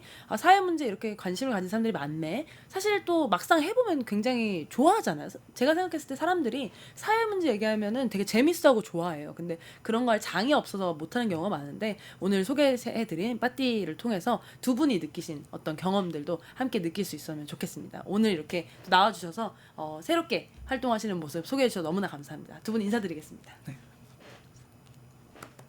자, 오늘 이렇게 2부 요즘 것들의 나라 걱정까지 마무리해봤는데요. 오늘 새로운 코너 3부가 있습니다. 신상 코너입니다. 그래서 신상 코너 이름은 앉아서 해외 속 그런데요. 사실 한국에서 있는 문제들이 사실은 해외에도 당연히 있을 거 아니에요. 예를 들어 한국에서 교육을 다룬다고 하면 미국에서도 교육을 다룰 텐데 우리나라에서 있는 문제들을 다른 나라에서는 좀 어떻게 하는지 그 나라에 살아봤던 분들을 좀 모시고 같이 얘기하는 시간을 나눠보려고 합니다. 그래서 두 분 보내드리고 이어가도록 하겠습니다. 뉴스토마토 대선 특집 내란 끝장 쇼. 뉴스토마토에서 6.3 대통령 선거의 개표 공개 방송에 구독자 여러분을 초대합니다. 내란 속의 윤석열의 파면으로 헌정 사상 최초의 6월 장미 대선이 펼쳐지는 가운데 과연 21대 대통령은 누가 될 것인가? 역사적인 순간에 뉴스토마토의 알찬 뉴스 콘텐츠와 풍성한 즐길거리를 모두 모아 준비했습니다. 6월 3일 오후 6시 이 토마토 빌딩 지하 1층 토마토홀에서 펼쳐지는 역사적인 순간. 뉴스토마토 대선 특집 내란 끝장 쇼. 여러분의 많은 관심과 참여 바랍니다.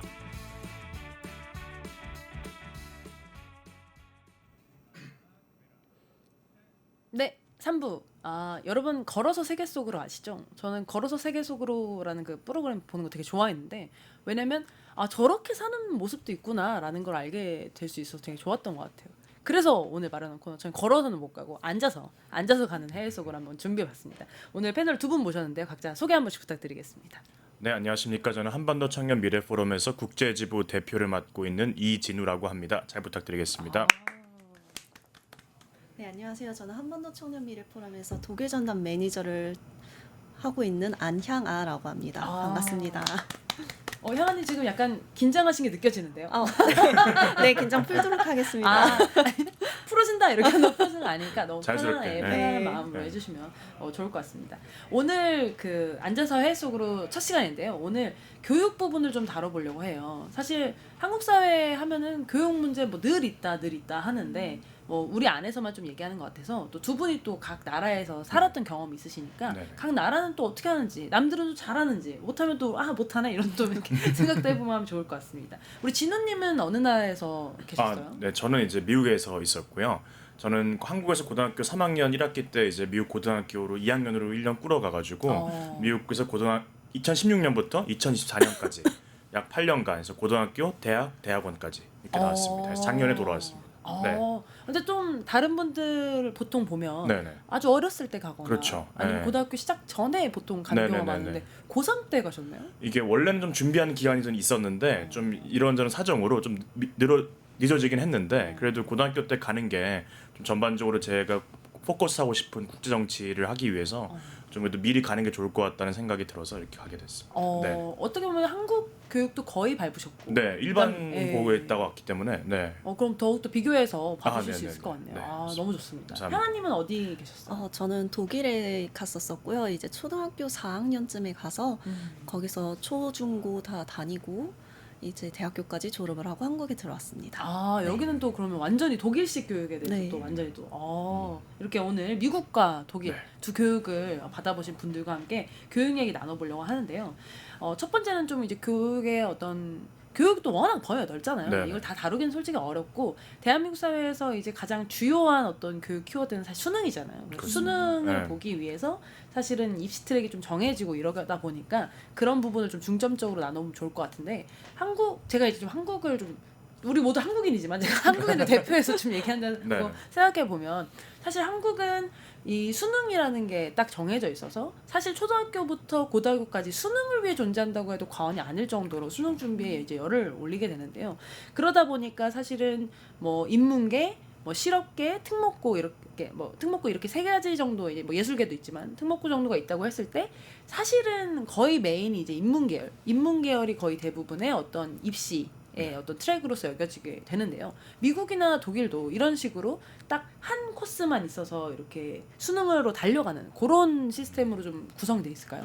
네, 미국 같은 경우는 좀 공립학교랑 사립학교에 좀 차이가 있는데요. 사실 미국도 어떻게 보면 좀 교육의 불평등이 사실 존재를 합니다. 그래서 주로 사립학교에 진학하는 친구들은 이제 무조건 대학을 이제 가려는 학생들이 많고 공립은 좀 나눠지는 것 같습니다. 또 어느 학군이냐, 또 어느 주냐. 또 이런 거에 따라서 공립학교는 좀 나뉘어지고요.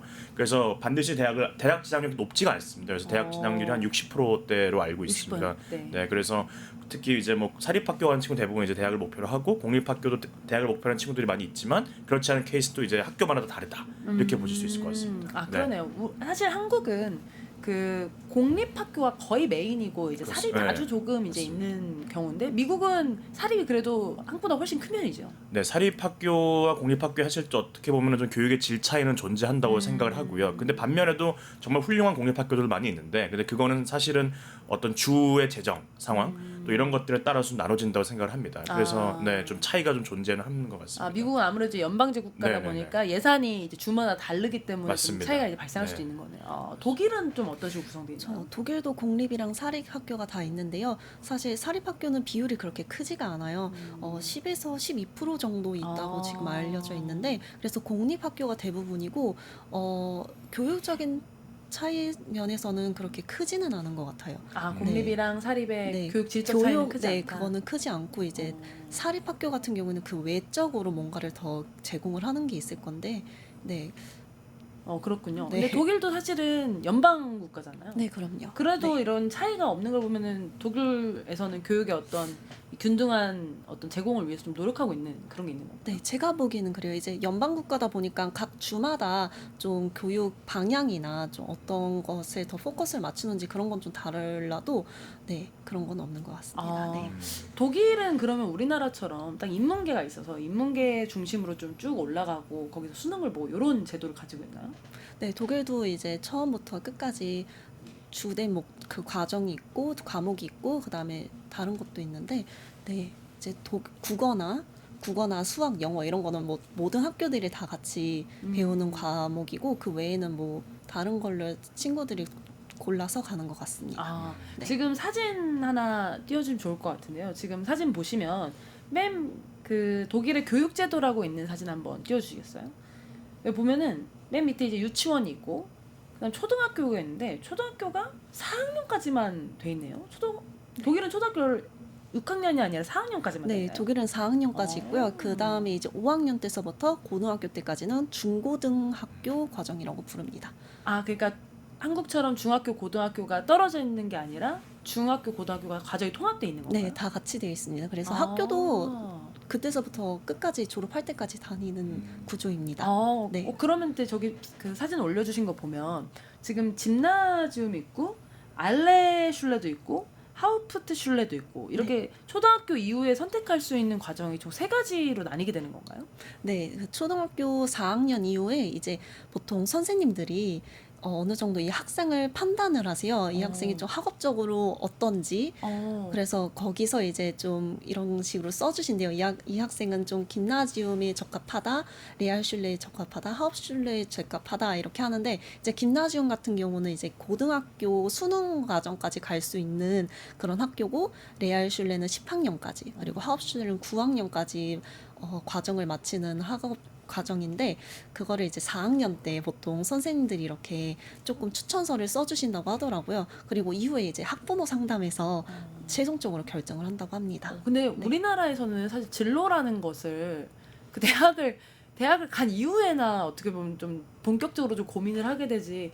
여기는 초등학교 4학년 때부터 이 친구가 수능 트랙을 가면 괜찮을 것 같습니다. 아닌 것 같습니다. 이런 게 정해지는 거네요. 네, 그래서 사실 요즘 요즘 독일 추세는 옛날에는 그랬지만 좀 부모님 입김이 조금 더 세다고 해요. 그래서 선생님이 그렇게 하셔도 아니에요. 저희는 그래도 대학교 진학을 생각하고 있어서 그 학교로 갈 거예요. 이렇게 하는 부모님들도 굉장히 많아졌다고 해요. 네, 그리고 이렇게 학교가 나뉘어도 이후에 자기 스스로가 나는 이거에서 조금 더 공부를 해서 대학교를 가고 싶어 하면 성적이 좋은 친구들 한해서 충분히 바꿔갈 수 있는 그런 기회들이 있습니다. 아, 그래서 김나지움이나 알레슐레나 하우스푸트슐레가 있어도 네. 각자가 이제 공부를 뭐 할 수 있는 어떤 시험 성적이 되면 네. 언제든지 다른 이제 트랙으로도 이동할 수 있는 네, 그런 가능합니다. 가능한 거네요. 네. 상당히 열려 있네요. 근데 이제 알레슐레랑 이제 하우스푸트슐레 보면은 위에가 대학교가 아니라 직업학교로 되어 있는데 네. 이 직업학교라는 건 뭐죠? 이 직업학교가 이제 기본적인 과목들도 이 친구들한테 가르쳐 줘요. 근데 그 외에도 이제 예를 들어서 미용사나 요양보호사 같은 거를 이제 이 친구들이 하고 싶잖아요. 그러면 이제 뭐 며칠 일주일에 3일 정도는 거기 가서 직업 배우면서 실습도 하고 그 외의 시간에 이제 직업학교에 가서 기본적인 과목을 배운다든지 아니면 이 직업에서 필요한 이론이나 실습 같은 거를 좀 같이 배운다고 하더라고요. 네. 이게 근데 우리나라의 흔히 말하는 그 전문대학과 비슷한 건가요? 독일은 전문대학교랑은 이건 좀 다른데 이건 정말로 직업 관련돼서 하는 거고 독일의 전문대학교라는 이런 단어가 있기는 해요. 번역을 하면 그렇게 할 수 있는데 독일은 좀 주로 실습을 하는 과정들을 전문대학교에서 하는데 이제 예를 들어서 건축가나 좀 그런 쪽들을 좀 미술계 이런 친구들 좀 그런 쪽에서 많이 하고 이외에 이제 이론적인 부분들은 대학교 과정에서 합니다. 그러니까 직업학교는 전문대 같은 게 아니고 네. 실제로 이제 실습을 위해서 이제 네. 따로 이제 트랙을 밟는 이제 그런 거네요. 그리고 가는 나이도 사실은 고등학교 3학년까지라고 치면은 지금 실업계고 같은 느낌으로 네, 실습과 같이 이렇게 비슷할 한다고 거예요. 보면 네. 되겠네요. 근데 이게 저는 너무 신기한 게 초등학교 4학년 때 이런 진로가 좀 이제 결정이 돼서 중고등학교 과정을 밟게 된다는 게 좀 신기한 것 같아요. 미국은 어때요? 이 진로 관련해서는요 아무래도 좀 색다른 좀 어프로치가 많은 것 같습니다. 특히 그래서 저 같은 경우는 고등학교 3학년 때 시니어 익스피리언스라는 게 있었습니다. 그래서 이게 그 제가 고3 때 이제 학교가 지역 사회랑 연결을 해서 좀 관심 있는 분야, 뭐 기업이면 기업, 정치면 정치, 뭐 사회단체면 사회단체 이런 식으로 연결을 시켜줘서 고등학교 때 한 달간 인턴십을 이렇게 이제 시행을 시켜서 관심 분야를 실무 경험을 제공해주고 또 종합적으로 좀 키워주는 그런 측면도 있는 것 같습니다. 그럼 그때부터 인턴십 하는 거예요? 네, 고등학생 그렇습니다. 때부터? 네, 그래서 저는 그래서 개인적으로 그때 우리 지역에 이제 그 13,000명 정도는 작은 도시에 그 시장님 밑에서 한 달간 인턴을 했습니다. 저는 정치에 관심이 있었기 때문에 그래서 그때 시장님하고 돌아다니면서 한 달 동안 이제 뭐 주지사 후보들도 만나고 이런 좀 가기 힘든 자리들을 많이 좀 풀뿌리 정치를 좀 가르쳐 주셨고 지금까지도 좀 연락을 하고 멘토처럼 모시고 있습니다. 그래서 그런 식으로 좀 학교가 좀 학생들의 관심 분야를 좀 키워주고 실무까지 연결시켜주는 그런 프로그램을 운영하는 학교들이 많이 있습니다. 이건 너무 좋은데요? 네. 아니 우리나라 같으면은 본인이 직접 찾지 않는 이상은 좀 그렇죠. 어려울 것 같은데 네. 그런데 본인이 만나신 그 시장님 밑에서 하는 인턴 말고도 뭐 기업이나 이런 데 다른 그렇죠. 것들도 본인의 어떤 관심사에 따라 선택할 수 있는 거예요? 네, 관심사가 어떠냐 학교에서 먼저 물어봅니다. 그러면 이제 물어볼 때 보통 고3 때 물어보는데 그럼 학교에서 이제 잘 중재를 해줘서 연결을 시켜줘가지고 또 원하는 회사나 원하는 곳을 갈 수 있도록 예를 들어 법학 관심 있으면 그 시법원 연결시켜주고 뭐 이런 식으로 다 이게 원하는 대로 할 수 있게끔 학교에서 배려를 해줍니다. 지금 화면에 나오고 있는 사진이 네네. 그때 인턴십 했던 그 맞습니다. 사진인가요? 네. 믿기 힘드시겠지만 고등학교 3학년 고등학교 3학년 때. 네네네. 그래서- 대학교 3학년이라고도 믿을 것 같은데요.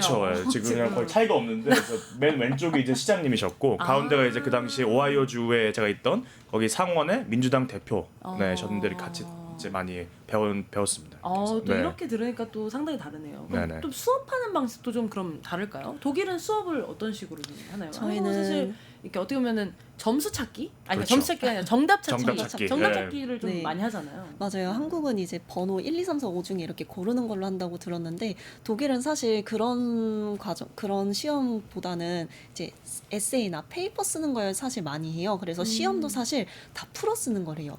아 이렇게 1번, 2번을 고르는 네, 게 아니라 고르는 게 아니라 다 쓰는 네, 거예요. 그래서 뭐 지문이 있고 이거에 대해서 너의 생각을 써라. 이 지문이 어떤지 써라. 뭐 이런 걸 하는데 굉장히 어려웠어요. 저는. 아, 이게 왜냐면 음. 정답이 있는 게 아니에요. 저 입장에서는 정답 찾는 게 차라리 쉬웠는데 이게 정답이 있는 게 아니라 이 구성을 어떻게 했고 이거를 어떻게 잘 설명을 했는지를 보고서 이제 점수가 나오더라고요. 그래서 그 부분은 사실 지금 생각해 보면 되게 좋았던 것 같아요. 이제 정답 찾기가 아니라 내가 스스로 생각을 하고 내가 생각한 거를 적어 내려가는 연습 과정이었기 때문에 저는 굉장히 좋았다고 생각합니다. 근데 그러면 사실 우리 한국 같은 경우는 이렇게 같은 문제에 1, 2, 3, 4, 5 정도만 있으니까 그렇죠. 내가 맞았냐, 내 옆에 친구가 틀렸냐가 정확하게 나오잖아요. 그러니까 네. 굉장히 비교를 할 수 있는데 이런 시스템 안에서는 내가 더 많이 맞았네, 네가 더 많이 틀렸네 이런 걸 좀 알기 어렵겠네요. 저희는 사실 그런 건 없었던 것 오. 같아요. 제 기억으로는 없어요. 그런 건 있었어요. 아, 정말 잘 쓴 친구 꽤 있다. 이걸 한번 읽어봐라. 그러면 이 친구가 어떻게 썼는지를 보지 어떤 내용을 썼는지는 안 봤었던 것 같아요. 아, 이런 구조로 이렇게 쓸 수가 있구나. 그런 걸 봤었죠. 네, 그런 걸 죄송한데 그게 봤었어요. 몇 학년 때요? 그거는 저희 학교 김나지움 시작할 때서부터 그냥 그 연습을 해요. 쓰는 아, 연습을. 중학교 때부터 그러면? 네, 중고등학교 과정 들어가자마자. 아니 제가 왜 그러냐면 사실 이런 경험을 한국에서는 대학교 가서 처음으로 그렇죠. 좀 네, 네. 맞아요. 하게 되는 것 같은데 네. 독일에서는 중학생 때부터 이런 경험을 하게 된다고 하니까 또 맞아요. 굉장히 새롭네요. 미국은 어떤 식으로 공부하나요?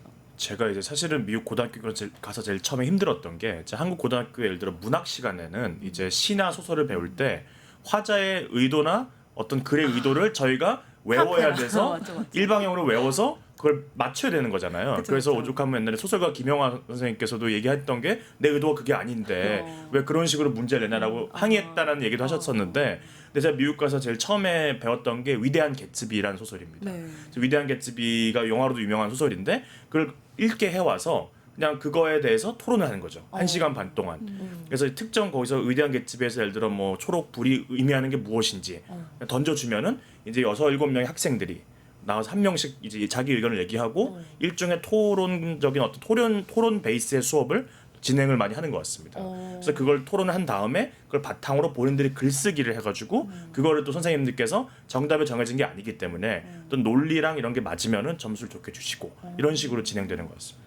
아 그럼 여기 미국도 그러면은 오지선다형으로는 많이 안 하나 보네요. 있는 경우가 있는데 뭐 SAT나 이런 경우는 또 오디선다가 존재를 하는데 이제 전반적인 학교의 수업 방식에 있어서는 좀 특히 기숙학교 같은 곳들은 좀 이제 토론 프로젝트 베이스로 많이 시키는 것 같습니다. 네. 확실히 이런 부분에서는 좀 차이가 있다는 네네. 생각이 확실히 드네요. 그리고 또 우리나라 이제 교육하면 또 빠질 수 없는 게 사교육이잖아요. 그렇죠. 우리나라 네. 같은 경우는 영어 교육에 진짜 가계 부담이 느껴질 정도로 상당히 많은 이제 사교육비를 쓰고 있는데도 불구하고 영어를 못하죠. 이게 진짜 이 한국 교육 굉장히 이제 문제 중에 하나라고 여겨지는데 미국과 독일에도 실제로 사교육비를 굉장히 많이 지출하거나 사교육이 있기는 한지 그럼 지출은 하는지 이게 가계 부담으로 느껴지는지 이런 게 좀 궁금한 것 같아요. 어떻게 독일은 사교육 있나요? 독일은 일단 학업 관련된 사교육은 전혀 없어요. 일단 전혀 없어요? 학원이라는 개념 자체가 없기 때문에 네. 그러면은 학원이란 단어도 없나요? 네, 그래서 제가 친구들한테 안 그래도 이런 거 설명을 해주려고 그랬는데 그 설명할 단어가 없더라고요. 그래서 그냥 아카데미라고만 했었는데 이게 아마 학원이라는 개념이 있지는 않아서 되게 설명할 때 어려웠던 경험이 저는 있어요. 아니 그러면 학원이 없으면 집에서 학원비로 돈 쓰는 것도 없겠네요. 그쵸. 이제 보통은 사실 독일은 학원보다는 이제 이 친구들이 뭐 스포츠나 음악 그런 거에 사교육비를 쓰지 학업에 더 뭔가를 쓰지는 않았던 것 같아요. 아니 근데 독일도 그 뭐랄까 학업을 쫓아다니지 못하는 분도 있을 거고 혹은 더 높은 점수를 받고 싶은 친구들도 있을 텐데 이런 것들이 공교육 안에서 다 커버가 되는 건가요? 그 보통 이제 그 같은 학년의 같은 학교의 윗학년 친구들이나 학생들이나 이제 교생 실습이나 뭐 그런 분들이 가끔씩 이렇게 보충 수업은 해주세요. 이제 학업 성적이 조금 안 좋은 친구들을 위해서 뭐 예를 들어서 수학 과정에서 수학이 어려우니까요. 그래서 그런 거는 있어도 따로 그것 때문에 학원을 간다거나 뭐 과외 선생님을 붙인다거나 그런 거는 사실 저는 본 적이 없습니다. 와, 네. 너무 충격적인데요. 너무 혹시 미국도 그러나요? 미국은 사교육은 존재를 합니다. 근데 이제 미국이 이제 SAT랑 ACT라는 게 대학 입시 한국 지금 약간 수능인데 네. 대신 근데 그게 미국 입시에서 모든 걸 결정하는 요소가 아니기 때문에 좀 다양한 것 같습니다. 그래서 선택의 저는 차이라고 생각을 하는데 SAT 같은 어떤 튜터링이라 그래서 과외, 한국도 좀 과외처럼 해서 개인과 1대1로 SAT 하는 경우도 있고 또 저희 같이 동양인들, 아시아인들이 많아서 교육열이 뜨거운 동네는 또 프랩 센터라 그래가지고 또 이제 한국 학원처럼 운영한 데도 있는데 미국 입시가 이제 뭐 SAT만 보는 게 아니라 어떤 자기 소개서 또 이 친구의 어떤 커리어나 미래 커리어의 어떤 방향성 다양한 측면을 보기 때문에 뭐 어떤 분은 예술 과외를 시키는 분도 있고 체육 과외를 시키는 분도 있고 되게 다양하지만 그 굳이 그 선택의 영역이지 필수는 아니라고 생각을 합니다. 그래서 실제로 제 고등학교 동기들도 과외 튜터링 이런 거 거의 안 하고 좋은 학교 간 친구들도 많이 있고요. 그래서 좀 그러니까 한국은 사교육을 대부분 하는 어떤 그런 그렇죠. 거라고 생각하는데 네네네. 미국은 그런 건 아니다. 네, 뭐, 필요한 사람이 그렇죠. 그 네. 필요한 어떤 본인의 어떤 진로 트랙에 맞춰서 하는 네, 그런 그렇죠. 경우네요. 네. 그럼 미국도 마찬가지로 사교육비에 이렇게 부담을 느끼거나 그런 부분은 아니겠네요. 네, 사교육비는 딱히 이렇게 많이 나가는 것 같지 않습니다. 따로 이렇게 굳이. 예.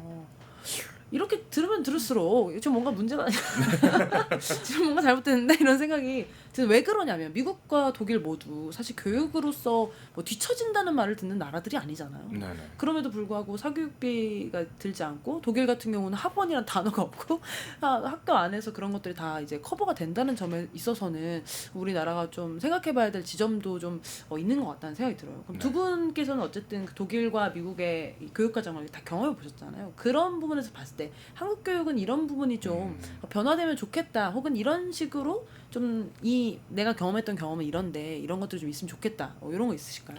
네, 전 두 가지 좀 말씀드리고 싶은데요. 첫 번째는 저는 한국은 고등학교 때부터 좀 전인 교육이 필요하다는 생각을 합니다. 전인 교육이 뭐죠? 네, 전인 교육이라는 건 한마디로 이제 한국같이 이렇게 문이과를 나눠가지고 예를 들어 문과는 수학을 덜 하게 되고 뭐 이과는 한국사나 이런 걸 덜 하게 되고 이런 어떤 좀 그 나눠지는 게 아니라 교육이 뭐 이 친구가 수학도 하고 역사도 하고 철학도 하고 예술도 하고 스포츠도 하고 좀 전반적으로 다양한 방면에서 좀 교육 경험을 할 수 있는 그런 기회를 제공해주면 좋겠다라는 점을 말씀드리고 싶습니다. 그러니까 미국도 교육의 불평등이 존재하지만 궁극적으로 이 친구가 하나만 잘해서 뭐 대학을 잘 가서 이런 게 아니라 좀 종합적인 인재, 다양한 분야에 대한 이해를 할 수 있을 정도의 어떤 트레이닝이 좀 필요하다고 생각을 합니다. 그래서 좀 그런 점을 좀 앞으로 좀 강조했으면 좋겠다는 말씀을 드리고요. 두 번째는 사실은 우리나라 입시 정책의 일관성이 좀 없는 게 사실입니다. 그래서 매년 입시 제도가 바뀌고 또 입학사정관제도 했다가 또 수능을 넣었다가 뭐 절대평가로 바꿨다가 이런 게 사실은 너무 이제 학생들 입장에서는 너무 헷갈리고 반복적이고 학부모님들도 마찬가지로 생각을 합니다. 그래서 좀 우리나라도 교육 정책과 전략이 좀 부족하다, 부재하다라고 볼 수가 있고요. 그래서 잠깐만. 네. 근데 그럼 미국은 네네. 입시 제도가 늘 같나요? 이걸 매년 이제 토론하고 바꾸고 저희처럼 그런 이슈는 없나요? 네, 바꾸지는 않는 것 같습니다. 특히 대학의 어떤 자율성에도 맡겨두는 측면이 있고요. 그래서 수능 SAT 하나로만 평가받는 것도 아니고 다양한 걸 평가받고 학교의 어떤 입학사정관제로서의 자율성을 존중해 주는데 한국은 좀 입학사정관제를 했을 때도 좀 혼재가 많았고 뭐 수능도 있었고 모의고사도 있었고 그대로 다 여러 가지 좀 복합적이 계속 또 바뀌고 이러다 보니까 혼란스럽고 교육의 전략이 부재하고 그래서 저는 궁극적으로 맡겨야 될 목표는 좀 전인 교육, 좀 다 여러 방면에서 좀 공부할 수 있고 선택의 폭을 넓혀주고 또 이 친구들이 관심 있는 분야를 또 이제 학교 측에서 지역 사회에 연결시켜줘서 경험을 좀 미리 해줄 수 있는 그래서 본인의 진로를 설계할 수 있게 해주는 좀 그런 시스템을 만들면 어떨까라는 생각을 감히 해봅니다. 네. 또 감히까지. 아니 근데 진로를 좀 설계할 수 있는 경험을 다양하게 네네네. 좀 열어주고 이런 거 그렇습니다. 해주면 네. 좋겠다라는 부분. 사실 우리나라도 이제 뭐 그런 뭐 학점 이수제, 네네네네. 고교학점 이수제 이런 식으로 좀 도입을 하려고 하는 것 같아요. 근데 이제 네네. 늘 느끼는 게 옛날에도 입학사정관제 도입했을 때도 좋은 의미로 이제 도입을 했는데 그쵸. 실제로 굴러가지 않는 것처럼 공정성에 또 예. 문제도 있었고 이 고교학점제도 비슷하게 좀 이렇게 그런 식으로 안 가고 있는 모습이 있는 것 같아서 네네네. 참 아쉽다는 생각이 드는 것 네, 같아요. 그렇습니다. 혹시 독일도 이런 수능 제도에 대해서 이런 감론을박이 있나요? 저는 사실 제가 있을 동안에 그런 거는 들어보진 못했었습니다. 독일도 네. 없네요, 그러면. 네, 사실 그거에 대해서 딱히 뭐라고 하는 거를 점이 없었던 것 같아요. 그냥 모두가 똑같이 학교를 가서 똑같은 시험을 보고, 물론 주마다 다르겠지만, 네, 그것 때문에 뭔가 문제가 되었었던 적은 없었던 것 같아요. 독일도 네. 그러네요. 독일 경험에 비춰봐서 한국 교육에서 이런 거는 좀 바뀌거나 이런 건 좀 해보면 좋을 것 같아요. 이런 거 있을까요? 저는 사실 제가 생각했었을 때 독일에서 되게 좋았던 점은 이게 수능이 이제 마지막 고등학교 2학년 동안 수시랑 이제 수능 점수가 합산이 돼서 나와요. 그래서 그걸로 이제 대학교를 지원을 하는데 한국에서는 이 수능 그 하루만 보고서 살기 때문에 이 스트레스가 너무 가중되는 게 아닌가 해서 좀 이거를 좀 분산화 시킬 수 있으면 이 스트레스도 조금 덜 하지 않을까. 시험 하나 때문에 점수가 막 망가져서 대학교에 못 가고 그런 상황은 생기지가 않으니까 좀 그런 게 생기면 학생분들이 좀 부담감이 덜 하지 않을까 그런 생각은 많이 했었습니다. 그럼 독일 같은 경우는 그 학교에서 다녔던 그 2년여가의 과정의 점수 플러스 수능 점수 네. 이걸 다 통합해서 이제 학교에 가는 그런 시스템인 네, 거죠? 근데 심지어 2년 동안 했던 그 시험 점수들의 비중이 훨씬 더 커요. 수능 수능보다. 비중이 적군요. 네. 그래서 그래서 근데 사실 이것도 맞는 것 같아요. 하루 본 네. 거가 대다수를 차지해버리면 내가 그날 컨디션이 안 좋으면 제주를 해야 되잖아. 그렇죠. 그러니까 프레셔가 클 수밖에 네, 없는 이 그런 건 맞는 것 같아요. 하루에 자신의 인생을 맡기기에는 너무 압박감이 너무 그쵸. 크잖아요. 미국은 또 SAT를 여러 번 볼 수 있잖아요. 여러 번 볼 수 있습니다. 어. 네, 제한은 딱히 없고 보통 한 서너 번 보는 것 같습니다. 한 사람당. 그래서 맨날 베스트 스코어를 하나 내는 거죠. 네. 이런 걸 생각해 보면 한국 교육에서도 어떤 이런 학생들 어떤 특정 영역이 너무 이제 압박이 심해서 경쟁이 너무 심하게 되고 사교육비를 쓰게 되고 이런 악순환의 굴레에 가는 부분들이 있는 것 같은데 이런 것들도 좀 조정해 볼 수 있는 부분이 있지 않을까 좀 생각이 들고.